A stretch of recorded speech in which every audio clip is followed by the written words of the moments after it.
Are we on the air?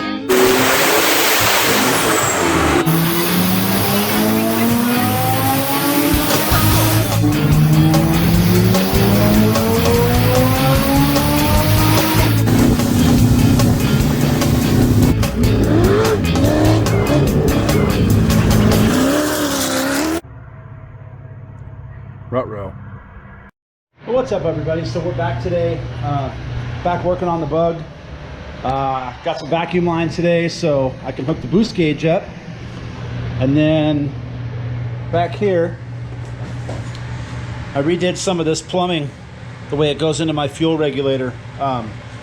They had this pressure adapter on the wrong side, so what happens is when boost comes in here, if I would have hooked the boost gauge up to this side, it would have read low the whole time. I did take the wastegate apart. I took a look at the diaphragm. Everything looked good in there. It has a green spring in it, which I looked up for this gate. I believe it's an 8-pound spring. So we should see at least 8 pounds of boost. And then I gave the spring a little bit more preload, so it'll hang and boost a little longer. So yeah, we're going to get in here. We're going to run that vacuum line up front, get the boost gauge hooked up. And then I also picked up a new gas pedal today. Picked up a roller ball. So we're gonna get that installed so it makes it easier on the throttle. And then we'll take this thing out for a test drive again, see where we're at. All right, so we got everything done. I got a boost gauge installed. I put the roller ball down there on the gas pedal. You probably cannot see that. But anyways, we're gonna hop in, go for a ride. We got a boost gauge. So I'm gonna see how this thing does.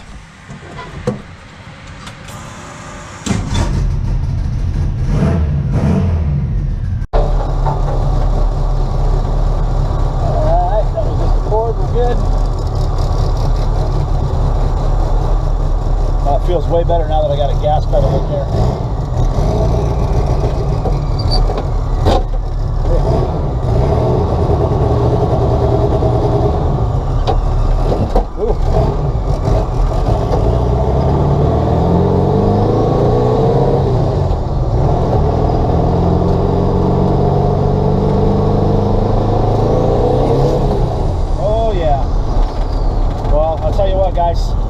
Turning up that spring definitely made a difference.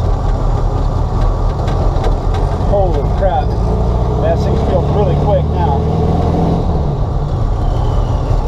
We'll take her out here on the main street and see how she really does.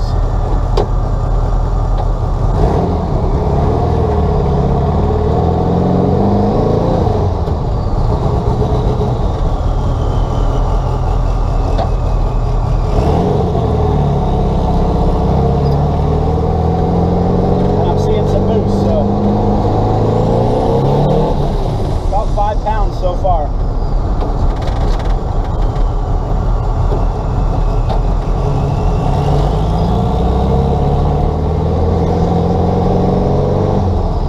Oh, it makes such a difference having a real gas pedal in this thing.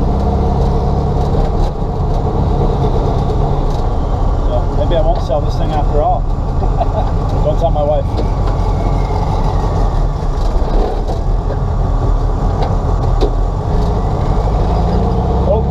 Forgot to do? Forgot to turn the oil cooler on. I didn't put that on a switch yet, so I don't want to burn this motor up just yet.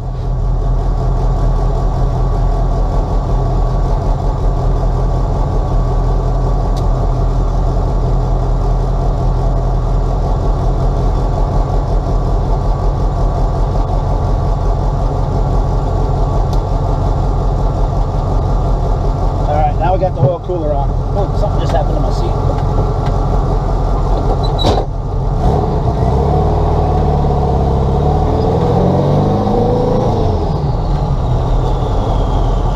First gear's feeling a little crunchy on this shifter too, but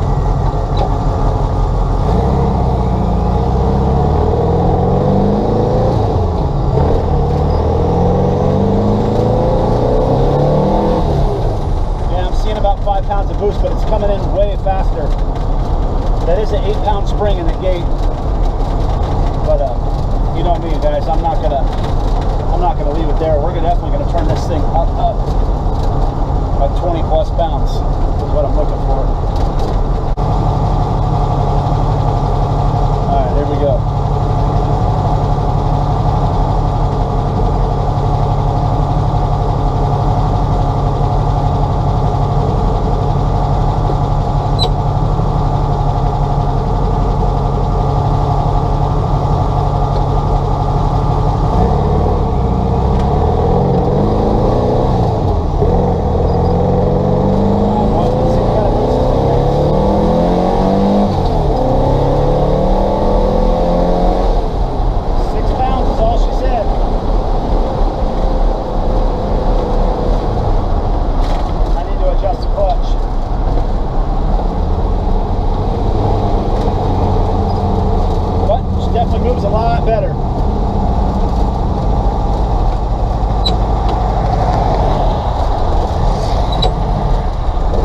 All right, so that was the second drive. She seemed to drive real good. A little bouncy in the front. I think I'm gonna raise it up a little bit. I gotta find a spot to permanently mount that boost gauge. And then I think I'm gonna put a thermo switch on the oil cooler fan, so that way it comes on automatically and I don't keep forgetting. But I need to bleed the brakes, do something with the mirrors, fix the windows. I mean, the rest of it's just cosmetic stuff, but it's definitely a driver at this point, guys. So lots of oil leaks. I gotta work on those. I mean, most Volkswagens leak oil. That's just what they do. This one's got a few leaks that are probably going to require me to pull the motor out. I think the rear main seal's leaking, but half an afternoon just to seal everything up and get it all back together. So all in all, guys, another successful ride. Turning that preload up on the wastegate definitely made a big difference. This thing actually boogies pretty good now. I can't wait to get a boost controller on this thing and turn the boost up. I also got an innovative wideband, so we're going to put a bung in here and put a wideband in this thing so we can monitor the AFR as we turn the boost up. We do not want to run this thing lean. I also thought about taking it down to CarCraft in California. That's kind of who did this turbo setup. This is their deal. And maybe having them tune it. They've got a dyno, so maybe I'll have them put it on the dyno and see what happens, and that way it's all good. But anyways, guys, that's going to do it for now. That's the latest update on the Bug. She's a runner. I've got a few things to fix, but she's definitely a driver. All right, guys, so we're back in the shop again today. Give you guys another update on a few of these cars. Here's the orange car that's been refabbed. This thing is pretty much done. Joe's a freaking madman and has been shredding on this thing. It's got the arms hung, front of the car's on wheels. New brake lines are in, the brakes have been bled. Tranny's mounted. I mean, this thing is getting close. He's got the electric power steering installed. Wow, he's really been killing it on this thing. Wings mounted. So I think Wayne's gonna come over here and start wiring this car next. I think we're waiting on axles, and then we can put the back tires on, and this one will be finished. GP 105 car. It's like Wayne's been wiring away. Yep, it's just getting started to make the harness. So the reason we're here today is we've got a car outside that we put electric power. We got a car outside we put electric power steering in. Joe called me this morning and said it wasn't working, so I'm gonna go out here and have a look at it. Let's take a look.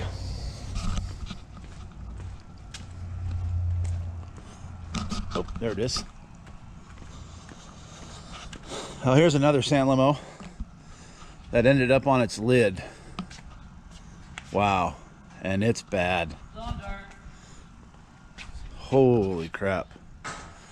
Nobody was hurt, but as you can see, the chassis is just tore up. It blew the windshield out.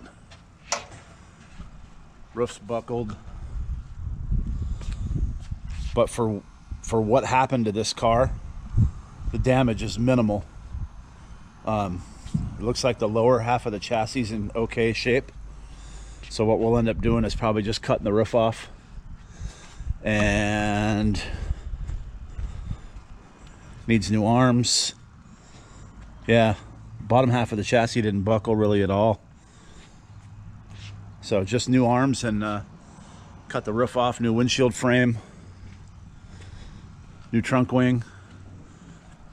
From what they say in this thing, lawn darted and went end over end. Yeah, it pushed the back bumper in pretty good, so we'll back half it too. So we'll cut it off here, cut it off down here, and redo the back end, and maybe probably update it with the newer style taillights like we did on that other car.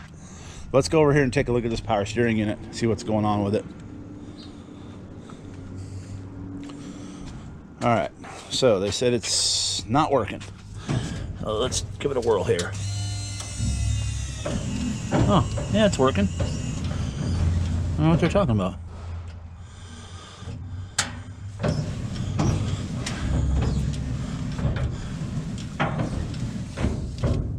Oh yeah, see, now it don't steer for nothing.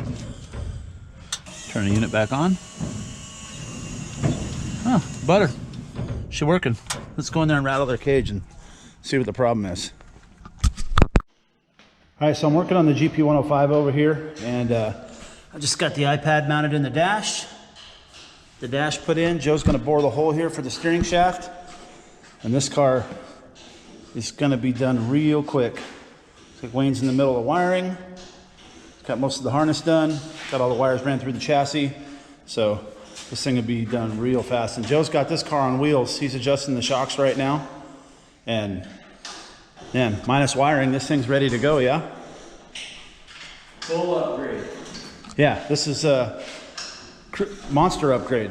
Yeah, basic cruiser, now it's a monster cruiser. A lot more wheel travel than it had. Rowdy. We're back. We're back in the shop again today. So we're back on the blue car.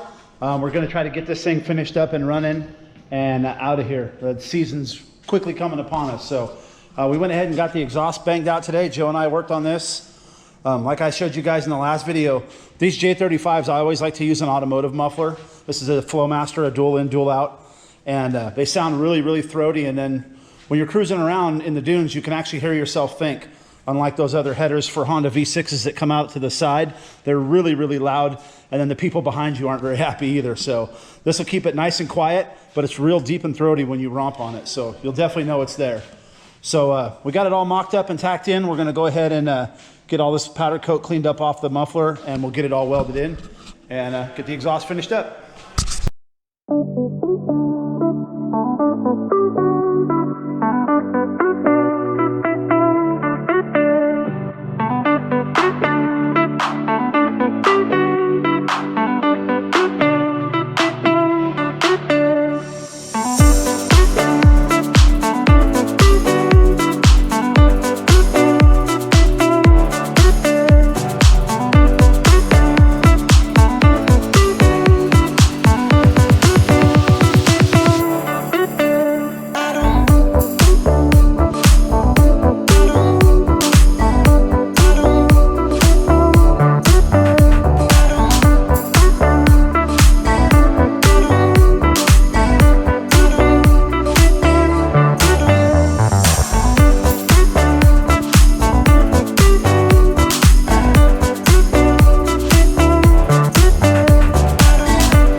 All right, guys, so Fab just finished up welding up this exhaust. It looks beautiful. So she's all done. I got all the U-bends cut and it's all welded and permanent. So if you want to remove this muffler, you just unbolt it from the headers, unbolt this top tube, and it all comes off in one piece. Real easy removal. There won't be a whole lot of heat transfer from here into this bar. If it does, it's not going to hurt anything. You just don't want to come touch that after you drive. So anyways, guys, yeah, the exhaust is all buttoned up, and we were just talking, we're a wire harness and a fuel pump away from wrapping this car up. So this thing will be ready this week, and customer can pick it up this weekend. So we're gonna go walk over into the fab room and see what's going on over here. I think there's a lot of progress and a lot of things are just about done. So I showed you guys this in the last video. It's already on wheels and ready. It's just waiting on a shifter cable, and they came in today or yesterday, and then waiting on wiring because we're going to rewire this car.